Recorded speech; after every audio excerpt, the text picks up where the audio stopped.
to the Wild Wisdom Podcast with Dr. Patricia Mills. I'm Dr. Patricia. This podcast is for people who want to transform their health, restore their hormones, and reconnect to their body's natural wisdom. Hi, I'm Dr. Patricia. I'm a Canadian medical doctor, published author, internationally recognized researcher, and passionate advocate for your health. Here, we'll explore the intersection between ancient wisdom and cutting-edge science, distilling the essence of true health into practical steps you can take. Wild wisdom is instinctive knowledge in action. Thanks for making this part of your day. Hi, and welcome back for another episode. So excited to have you here and really looking forward to jumping into this topic, doing a really deep dive, which is a continuation of my explanation of the 4 pillars of holistic health: whole body, mind, and spirit. And last episode, I introduced these 4 pillars, and they were the stress response, the sugar hormones, gut health, and toxins tolerance. And last episode, I talked about the stress response and how that could be divided down into physical, mental, and spiritual. And I like to start with the stress response because I feel like, at least for me anyways, it was for me on my health journey a seriously under-recognized contributor to my health conditions.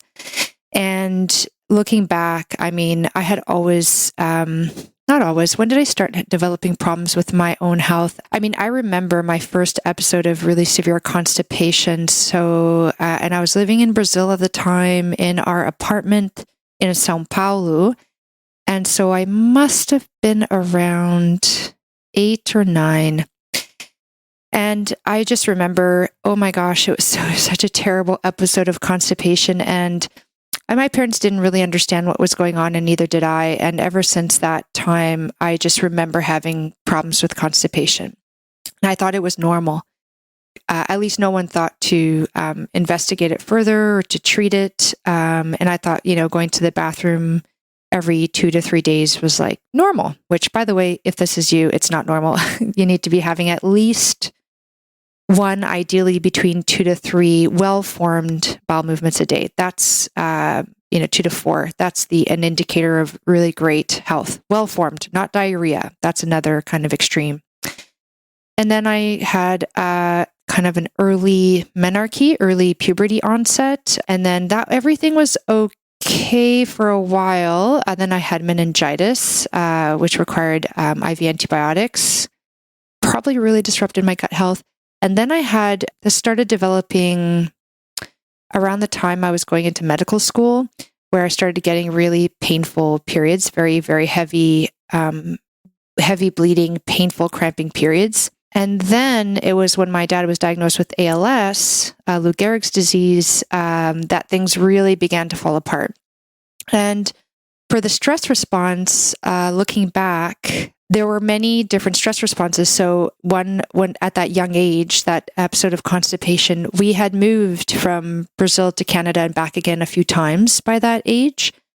And I remember it was very stressful for me, as it would be. And I didn't know how to talk about it or how to cope with it. So I just internalized it. And everyone on the outside were probably pretty impressed at how adaptable, I was to the changes in my life. However, inside there was certainly a lot of stress, lots of turmoil. And then when I went, obviously going into something like medical school, very stressful, physically, emotionally, and spiritually. Being witness to people suffering and slowly but surely losing faith in the goodness of the universe with these little cuts, like these little events that you witness in people's lives. It was very, very hard. Being present for people's deaths and people's worst moments. And then obviously with my dad, and after that, the birthing of my sons, especially my first, it was such a drastic alteration in my lifestyle that I was not ready for, I was not prepared for, and some, issues that arose out of childbirth where I had, some post-traumatic stress disorder from difficulty with lots of things. And so that I was definitely experiencing this physical, mental, and spiritual stress response. And at the time, I didn't recognize it at all, like at all. I was basically, I was focusing on my gut health. I started to realize that something was up with my gut. So then I started focusing on gut health, which was a big thing for me as a medical doctor. I mean, that's not something we're taught about in the way that I'm teaching you. So that was already a pretty big step for me. And then I became aware of the sugar hormones, and then I became aware of the toxins. However, and I definitely got better and better every time as I improved my gut health, as I improved the balance of my sugar hormones, which then balanced all my other hormones out. And I assisted my natural systems of detoxification. I got better and better, and there was still this missing piece. I was still having episodes of constipation, for example, or times when my skin would flare up with a bit of dermatitis around the eye. And now I realize, and then all of a sudden it just went away. Years of working on my health. I got to my ideal weight because I had been having a hard time with that after having kids.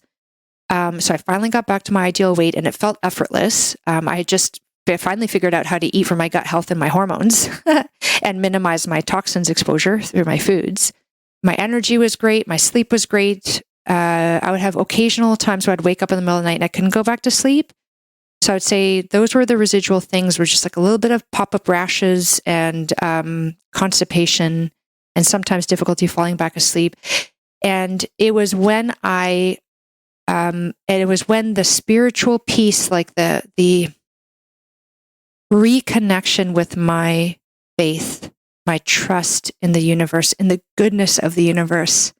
And I get emotional when I talk about it in a good way, because it just makes me so happy to have that, and to have that despite having witnessed so much suffering, despite having seen so many people in the worst moments. It's like this greater awareness of why do we go through that? It's hard to explain. And I will obviously do my best to explain it over time. However, I think what you need to know now is that I start with the stress response, and I almost started with the spiritual stress response, which for some people might be the last thing to start with. It'd be like, do the body, and then the mind, and then the spirit. And I was like, you know what? I got to bring in the spiritual stress response right away, right? I mean, the mental stress response is pretty straightforward. It's like, things happen in your life that precipitate a mental reaction that can be good or bad. So like the loss of a loved one, or the loss of a job, or working in a job that you don't love, being in a state of overwhelm from too many to-dos, those sorts of things can lead to feelings of anxiety or depression, nervousness, and even to the point where you get a diagnosis of depression and anxiety disorder. And they do overlap. All of those three things, the body, mind, and spirit, do overlap. So for example, if you have, let's say you have poor gut health, well, because of the gut-brain connection through the vagus nerve, then that physical and chemical connection between the gut and the brain, when your gut health is off, your brain health is off. Well, that's going to impact your mental state, your mental functions. It's going to cause a mental stress response, and you might experience anxiety and depression as a result of that. In fact, a few studies have shown that a proportion of people with schizophrenia, when they're placed on a wheat-free diet, their schizophrenia goes into remission. Not all people with schizophrenia have this response, but a significant portion. One study, it was a minimum of 20%. So that's pretty huge. And that is simply to demonstrate the power of food on your mental state. So the connection between the gut health and the brain health, the body and the mind, right? So, and obviously, if you lose a loved one and you have the appropriate grief response to that, that's the mental, the mental stress response, and then you recover from that. However, let's say that loss of a loved one causes you to lose faith in the goodness of the universe. Call it universe, God, divine, Mother Nature, whatever serves you.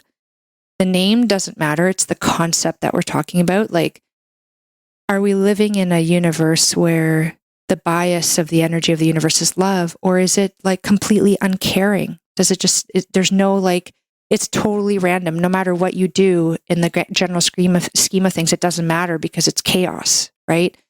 That can be, if you believe in that and you don't believe or have faith in the energy of the universe being a good one, then you're going to be living in a state of low level or high level anxiety, because you're going to wake up in the morning and you're going to be afraid. You're going to be scared that something's going to happen to you, and it's going to cause a huge amount of suffering and grief for no reason, right? And that is very hard to live with, that state of being. Now I wake up in the morning and if I catch myself starting to feel that way, I simply reconnect to that trust. And sometimes like I mentioned last episode, I have to go out to the garden and look at the flowers and be like, the energy of the universe must be good because it created flowers. It caused the evolution of flowers to happen from plants, right? Plants didn't used to have flowers and now they do.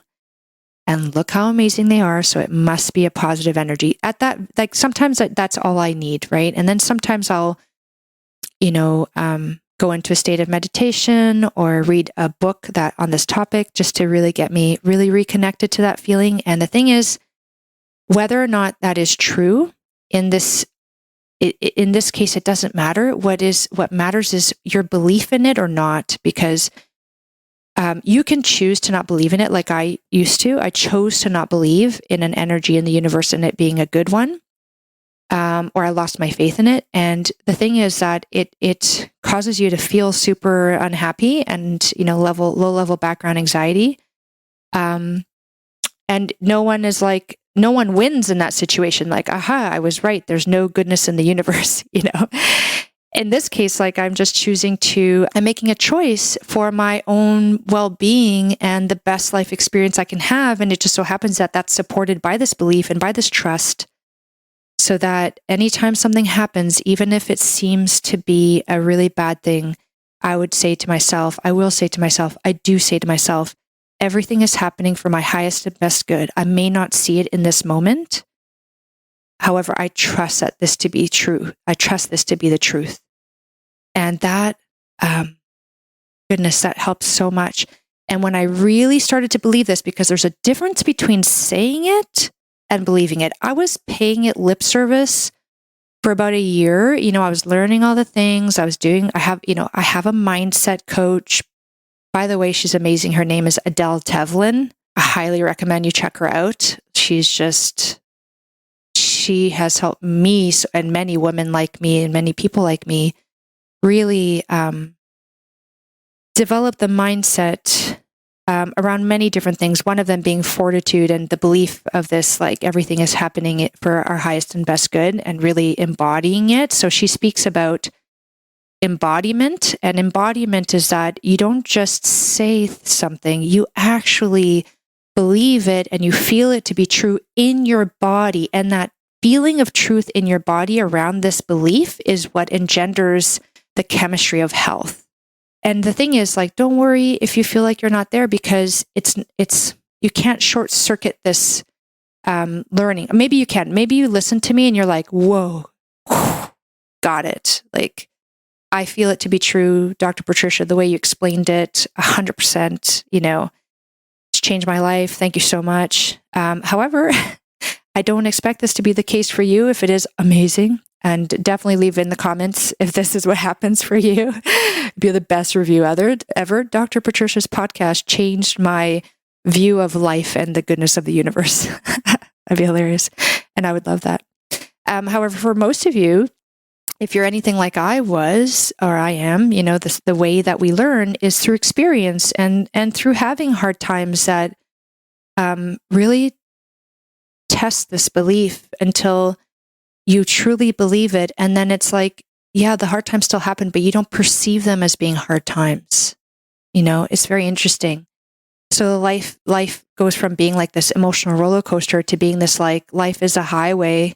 I want to ride it all life long, all day long. It's like, yeah, I'm not afraid anymore because I know that no matter what comes my way, be it as terrible as a horrible diagnosis of a fatal disease like ALS in your loved one, and then the death of them from that, I know that my approach and my experience of that would be totally different, right? Full of compassion, full of love, full of action, and bolstered with the foundational trust in the goodness of the universe. So I really I was going to today actually move on to the sugar hormones. However, I really, really wanted to get this down because I want you to understand that there's a method to my madness. I started off with the stress response, and I really focus on the spiritual stress response, because the other ones are obvious, right? Like obviously the physical stress response. Yeah, if you don't sleep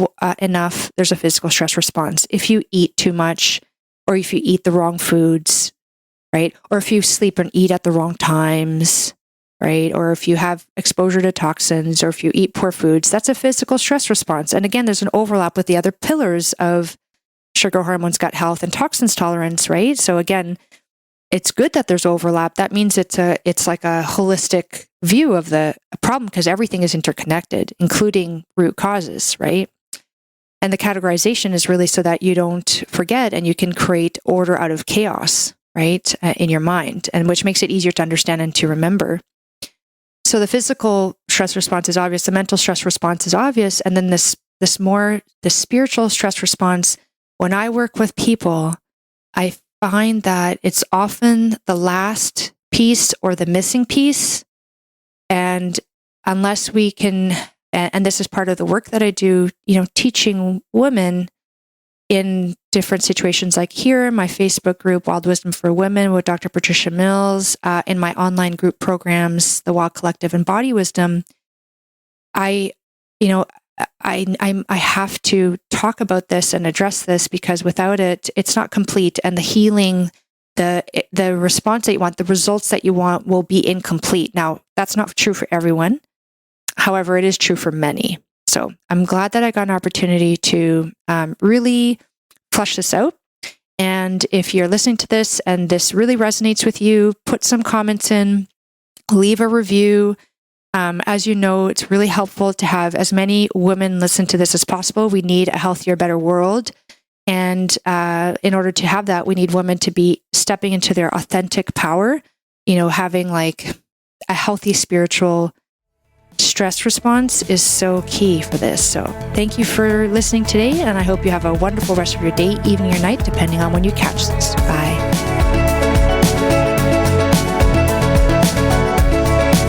Thank you for taking the time to listen to this podcast, Wild Wisdom with Dr. Patricia Mills. If you like this podcast, please take the time to like and subscribe, and please feel free to leave any comments and look below for the contact information if you want to connect with me directly.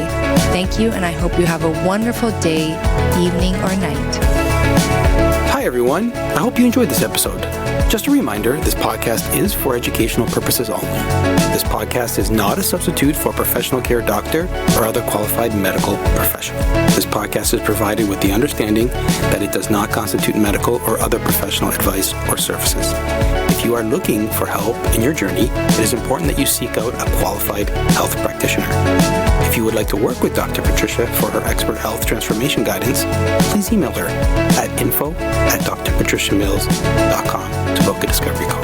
You can also find Dr. Patricia on Instagram at Dr. Patricia Mills and Facebook at Wild Wisdom for Women with Dr. Patricia Mills, MD. For access to all of Dr. Patricia's educational videos and more amazing perks, consider becoming a Patreon member.